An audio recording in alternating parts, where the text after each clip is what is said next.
Thank you, Honourable Speaker. I think for me, the statement by the Senator for Lamu is most critical, Honourable Speaker. We are halfway through the term of this Parliament and the term of everybody who was elected in 2022. The entire discussion for the remainder of the period should be about development and development spending. Honourable Speaker, here in Nairobi, we had a very curious,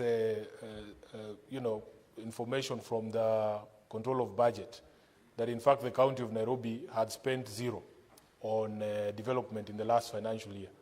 I'm very happy that the Committee on Devolution, chaired very ably by Senator for Wajir Abbas, has scheduled a conversation with my county government so that we go through every single coin that has been pushed through this Senate to the county government of Nairobi in the 2 financial years, and we want to be told where this money has gone. Honourable Speaker, there should be nothing else we discuss. And although I share the concerns by Senator Osotsi on the confusion on which committee handles which committee, which matter, I am more than pleased to have these governors appearing in all of our committees, because Senator Abbas will focus on development spending. Fiscal responsibility will be the duty of finance and budget. We need to have these conversations. And in fact, if we do nothing else for the remainder of the term, let us have that conversation on development spending. Because even you look at the report of the Auditor General, many of our counties are spending much higher amounts on recurrent expenditure. People are doing up to 60%, and nothing is happening on the development side. There was also a very interesting conversation, Honourable Speaker, about even national government spending in our counties. Whereas everybody is clear on how much money goes to their counties through devolution, we are not very clear on how much money the national government spends in our respective counties.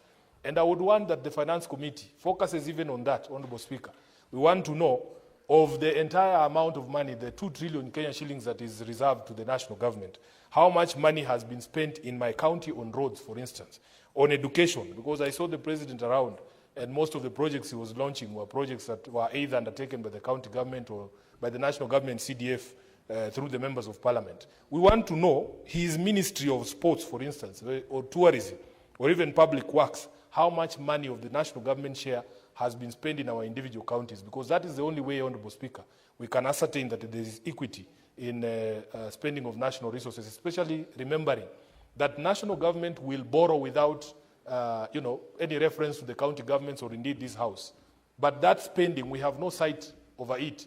That spending will be spent however they want, but when it comes to payment, all of us are on the hook. So, Honourable Speaker, this is a conversation we should focus on for the remainder.